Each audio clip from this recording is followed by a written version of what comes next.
Pontífice Luca Bassani, diretamente do Vaticano. Luca, me conta um negócio, né?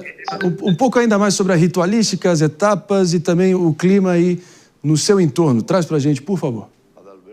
Pois é, Marinho, eu estava lendo a Constituição Apostólica Universi Domini Gregis, né, que foi feita pelo Papa João Paulo II em 1996 e que determina todos os passos, desde a morte do pontífice, o período de sé vacante, que é quando não temos um Papa, até o conclave, a eleição e a aceitação desta votação por parte do cardeal escolhido. E aquilo que o Fabrício mencionava é verdade, as pessoas que vazam informação, sejam elas cardeais, sejam elas algumas pessoas que estão lá ajudando na Casa de Santa Marta, na Capela Sistina, para que transcorra a votação. Se uma informação é vazada, isso é comprovado, a excomunhão, excomungação, ela já é prevista de ser aplicada para essas pessoas de acordo com a Constituição Apostólica. Então é tudo levado muito a sério e obviamente que às vezes quando a imprensa fica sabendo sobre determinados conclaves, isso é recuperado de algumas anotações de cardeais que depois que morrem tem a parte da sua relíquia pessoal herdada por uma diocese ou por uma igreja e cai na mão de jornalistas, de vaticanistas que depois podem fazer elucubrações a respeito de conclaves passados. Mas a gente não tem certeza exato quanto que foi a votação do último e desde nenhum outro conclave, porque essas informações são extremamente sigilosas. Aqui a gente vê que a população de Roma, os turistas, uma cidade com muitos visitantes sempre, eles estão todos aqui na via della Conciliazione, que vai até o Castelo de Sant'Angelo, aproveitando para assistir essa cerimônia diretamente dos telões instalados e quem sabe ter a sorte de ver a fumaça branca ou preta a partir da chaminé da Capela Sistina, que honestamente é muito menor do que eu imaginava. Você precisa fazer um certo esforço para conseguir enxergar. Imagino que quando a fumaça saia, obviamente fica muito mais fácil de perceber qual é a chaminé, qual é a antena parabólica, qual é outra torre de comunicação que tem lá perto, mas vai ser uma experiência emocionante e a gente vai ficar aqui nessa cobertura histórica até que Roma tenha um novo bispo e que a Igreja Católica tenha um novo Papa. Bassani, eu confesso, você falou que eu queria ter falado mais cedo quando a gente projetou a primeira imagem da já icônica chaminé da capela, que realmente a minha impressão foi que ela é bem afunilada ali, bem magrinha. Mas, de qualquer forma, ela tem que cumprir o papel dela, só me falta me vir uma fumaça cinza que vai ficar todo mundo batendo cabeça aqui. Mas, Aninha Beatriz, vou te acionando aqui pelo seguinte, né? Como o Luca disse, lembrando aqui, só para não haver qualquer dúvida restante, né? As cédulas e as folhas de anotação de todos os cardeais são queimadas juntas com um produto químico que produzirá fumaça preta em caso de uma votação inconclusiva, sem uma eleição finalizada. E, claro, a famosa fumaça branca. Só que a gente fala muito da fumaça branca sendo o momento ali da eleição anunciada, né? Mas, simultaneamente, para mostrar que é uma experiência realmente hipersensorial, teremos ali o grande sino da Basílica de São Pedro começando a tocar para dizer que, para realmente trazer o quão grandioso esse momento, né? Marinho, você sabe que essa história da fumaça branca, fumaça preta, ela me lembra um pouco o chá revelação, né? Que as pessoas... e aí, eu tenho até um caso saindo um pouco do assunto, mas eu tenho uma prima que o pessoal da empresa do chá revelação errou a cor. E aí ela saiu a fumaça azul, ela achou que era menino, e aí depois foi fazer o ultrassom e era menina. Aí eu fico imaginando se o pessoal do Vaticano também recebe um treinamento para colocar o produto químico correto ali. Imagina se eles lançam a fumaça branca sem ter saído mesmo a escolha do Papa. É algo que assim, a gente tem que ficar pensando quão organizado e quão sério. Eu tô aqui fazendo uma brincadeira, trazendo uma história pessoal, mas a verdade é que isso é muito sério, tipo a história da fumaça cinza. E voltando um pouco o ponto da Jazz, da questão do vazamento de informações, gente, aqui durante o programa hoje comentamos sobre como isso, por exemplo, tem mobilizado casas de aposta. Isso envolve também dinheiro. Não é só, estamos falando da misticeza aí, de consagrado ao ritual, mas é uma questão que também mobiliza a economia, movimenta dinheiro. Portanto, todo este nível de segurança, de sigilo, é necessário também porque a tentação é grande.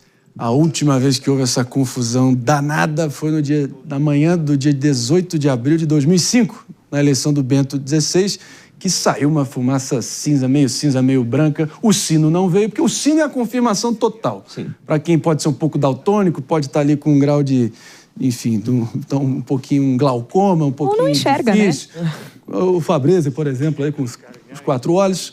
Enfim, o pessoal que está com a visão um pouquinho prejudicada, com certeza, se tiver audição apurada, vai conseguir ter certeza que está eleito ou não está eleito. Vamos com o Bassani de novo, Fabrício, se você me permite. Mas, claro, a palavra é sua para fazer a próxima pergunta. Não, claro, eu ia até dizer que o Lucas, essa chaminé que ele tá vendo, que ele falou que se surpreendeu com o tamanho dela, surpreendeu negativamente com o tamanho da chaminé, ela foi instalada há poucos dias, né? O pessoal que vai, às vezes, no Vaticano, tá passeando lá por Roma, um dia qualquer, fala, vou lá... Aí, essa imagem que a gente tá vendo. E o pessoal vai lá pensando que vai ver a tal da chaminé na Capela Sistina, não vai, porque ela não fica lá, né, quando não há conclave. Então, o Luca ficou surpreendido negativamente com o tamanho, mas ele já está diante de um momento histórico, né, Luca? Eu queria saber o seguinte, pelo olhômetro, Luca, a gente imagina que deve ter, claro, muitos italianos aí no Vaticano. Mas qual que é a segunda nacionalidade, então, que você mais tem visto frequentando aí a Praça de São Pedro? Olha, Fabrício, é uma pergunta boa, mas a gente sabe que os turistas alemães estão por todos os cantos, ainda mais perto do verão europeu. Então, aqui eu vi muitos grupos de pessoas mais idosas alemães, falando alemão o dia todo, querendo também participar desse momento histórico.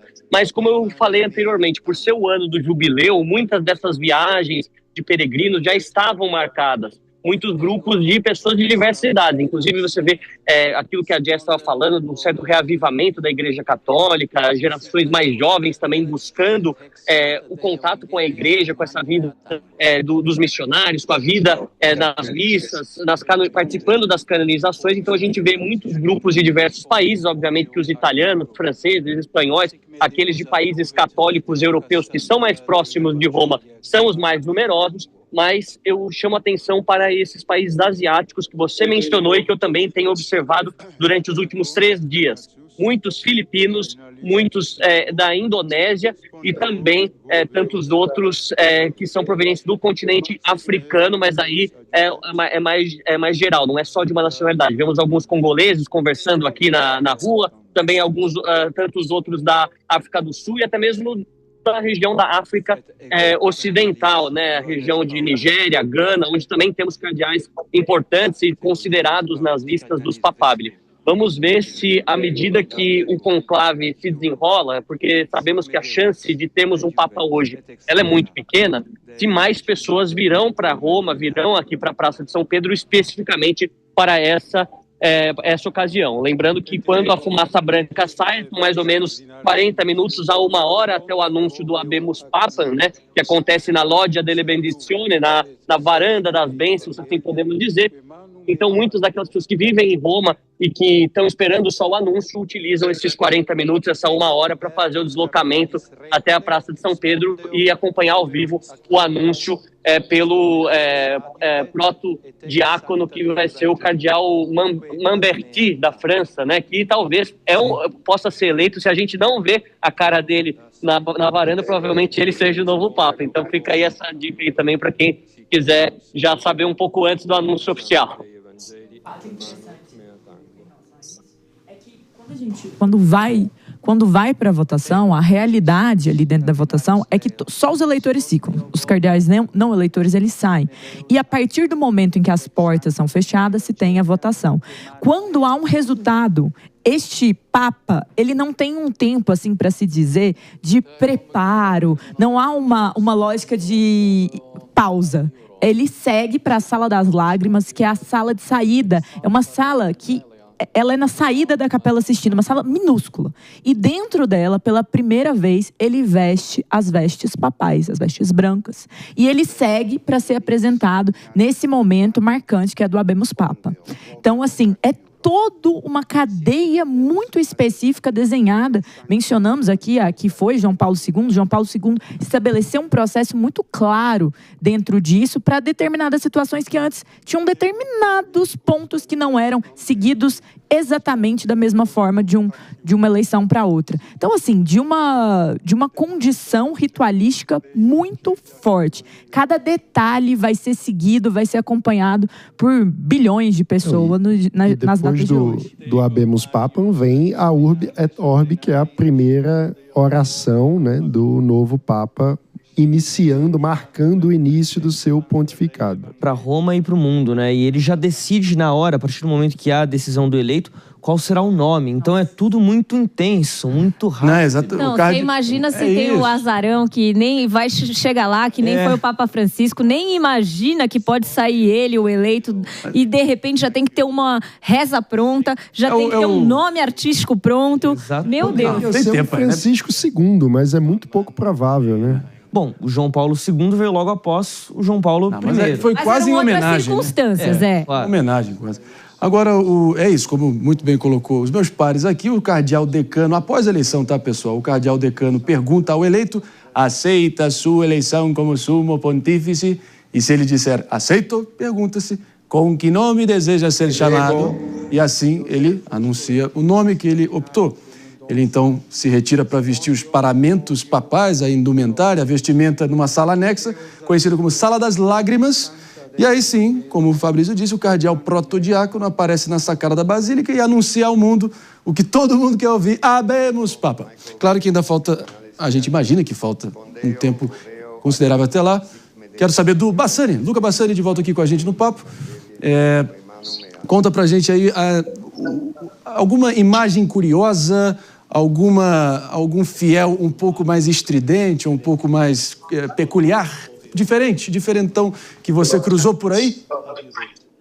Para ser sincero, Marinho, não vi nada muito diferente. Você vê muitas bandeiras nacionais. Acho que o conclave também tem esse aspecto meio de Copa do Mundo, por se tratar de cardeais do mundo todo. Ainda mais esse conclave especificamente, com 71 países representados, as pessoas têm orgulho de carregar suas bandeiras. A gente vê as mais diferentes bandeiras do continente africano, da América Latina, também muitas bandeiras do Brasil, obviamente, mas por enquanto nenhum deles fugiu do comportamento, saiu aqui do protocolo, porque tem muitos policiais, tem muitos carabinieri, muitas também guardas do exército italiano que fazem essa vistoria, afinal, uma região de alto risco, né, para qualquer tipo de eventualidade, e está tudo muito bem organizado por enquanto. Só se me permite fazer um adendo sobre o nome dos papas, essa é outra pergunta que muitos dos nossos colegas jornalistas, e até mesmo eu, faço para as pessoas. Não apenas quem eles gostariam de ver ser o papa, mas qual nome eles acham que o novo papa escolherá.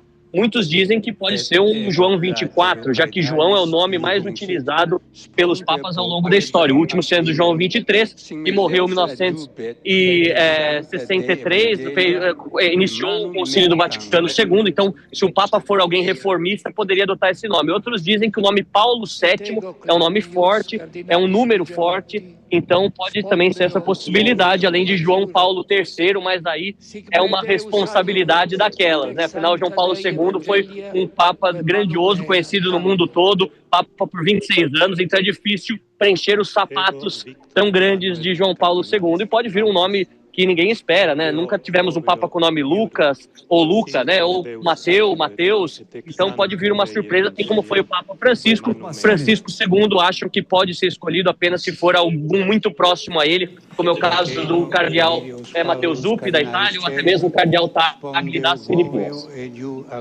É isso aí. Nosso baita repórter Luca Bassani, aí de uma forma quase velada, advogando pelo Papa Luca, talvez. Mas, enfim, seria um belo nome. O teu nome é bonito, Luca. A gente volta aqui com o Fabrício Nascimento para bater essa bola com você. Vamos lá.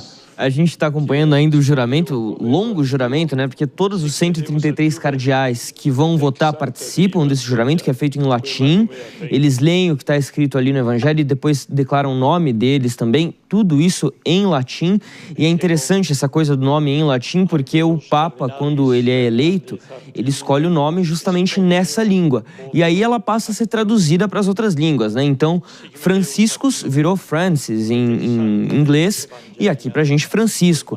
Mas o Papa Bento XVI, como nós tivemos, né, antes do Francisco, ele é Benedict em inglês, né? Que traduzindo, a tradução mais rápida que a gente faz é Benedito, mas não há Papa Benedito, é Papa Bento. Então, é engraçado, a gente vai ter que... Possivelmente, a gente, dependendo do nome, vamos esperar o que o Vaticano vai dizer em relação ao nome, porque pode ser um nome inédito. Francisco foi um nome inédito, não à toa que ele é Papa Francisco, né? Francisco III, VII, sei lá. Baita nome, tem que reconhecer. É o próprio Vaticano quem faz a tradução para cada idioma, né? Exatamente.